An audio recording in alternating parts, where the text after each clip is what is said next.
Hey there everyone, Var here. We're going to be taking a break from the usual comedy show this week to do a slightly more serious video in response to some of the internet's confusion regarding the next entry into the LEGO Movie franchise. We are currently at the precipice of what I like to call the Age of the Brick. In a world that's filled with large and expansive cinematic universes, it's no surprise that we're beginning to see a growing trend of movies based around the current dominator in the toy industry, LEGO. And much like its lighthearted, interlocking nature, movie audiences are clamoring for fun films with vast worlds and interlocking stories, and there's really no better medium to tell such a tale than through that of the LEGO brick. LEGO films are becoming increasingly more common, and with two huge critical successes in the LEGO Movie and the LEGO Batman movie, we're coming to the crux of LEGO's next big venture, the LEGO Ninjago Movie. But there's something inherently more interesting about this film in particular versus those that came before it. If you're watching this video from the perspective of someone with a general knowledge of the LEGO brick, you've likely never heard of Ninjago, or maybe you've seen it in passing, or you have kids who are just fans of the theme. Perhaps you enjoy the LEGO Movie, and the LEGO Batman movie seems like a no-brainer, but Ninjago seems like an odd choice to make a movie out of. And this is a perfectly understandable opinion to have. However, for me, as a LEGO enthusiast, this movie is the most exciting of the three. But why? What makes the LEGO Ninjago movie such a big deal? Well, it starts by understanding what goes behind the products these films are based off of, and what Ninjago represents for the LEGO company.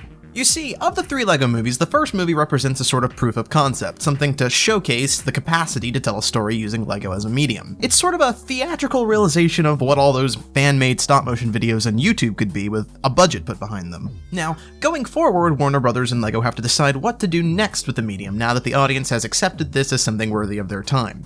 The second LEGO movie, the LEGO Batman movie, is the obvious next step, because it's also the safest step.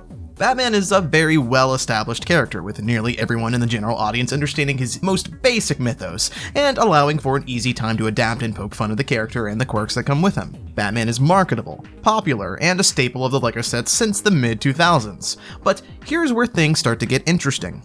Batman, much like Star Wars, is an established intellectual property licensed out to LEGO for the purpose of selling brick-based products in that property's image. The LEGO brick is, much like the LEGO films, a medium used to sell the product in a new way. In this instance, the product is Batman. But Ninjago, on the other hand, is not a licensed property. What makes Ninjago, and in turn the LEGO Ninjago Movie special, is that it's the LEGO Group's foray into promoting and developing their own original story. The LEGO Group has a history with both licensed and original themes. Those savvy with LEGO probably know that at one point the company was facing a financial crisis in the 90s. And it was at this time that the company began looking into creating new products with story to serve as its backing. And this came into being with the LEGO Star Wars theme. This theme not only saved LEGO from potential bankruptcy, but also inspired them to develop and market an original story, one that didn't require a license to produce. This came in the form of Bionicle. So let's fast forward a few years and get back to Ninjago. Ninjago is an evolution of the original LEGO storytelling that Bionicle helped establish.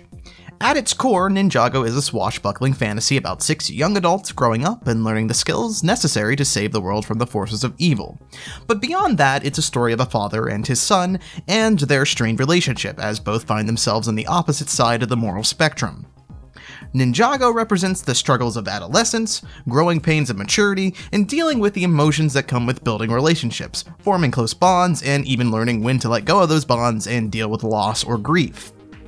It's a show that's resonated well with children of many ages, for very real reasons, and it's because of these reasons that the choice to make this theme the next main LEGO movie entry becomes clear. Ninjago is LEGO's most popular original theme. It was initially created with a 3-year run in mind before being extended through the sheer willpower of its fanbase and their parents, who called in through the LEGO support line to voice their concerns over the theme's cancellation. So, if you're a casual moviegoer wondering why LEGO chose to make a movie about some silly ninja cartoon instead of Star Wars, think about what's led up to this moment. The LEGO Movie had a large impact towards building the foundation on which the LEGO Group could tell any story they wanted to. It got the general consumer to buy into the LEGO Movie brand. The LEGO Batman movie rewarded that consumer by providing a fun adventure with a character that they're already familiar with. And now, it's time for LEGO to share their own story, to tell the tale that they built up for years to a new audience in hopes that maybe they can start to feel the same love for this world and its wacky cast of characters just as much as the Ninjago fans have these past few years. With the LEGO Ninjago movie, the gloves are finally off and I couldn't be more happy. So if you're interested in learning more about the Ninjago mythos, its lore, characters, story, you can catch the first 4 seasons of Ninjago on Netflix. Or stick around and click that subscribe button and check out my weekly series, Ninjago TLDR. It's a comedy show that summarizes the events of the TV show and highlights its crazier moments, while also providing some commentary that you may find compelling. Thanks again for watching, and I'll see you next time.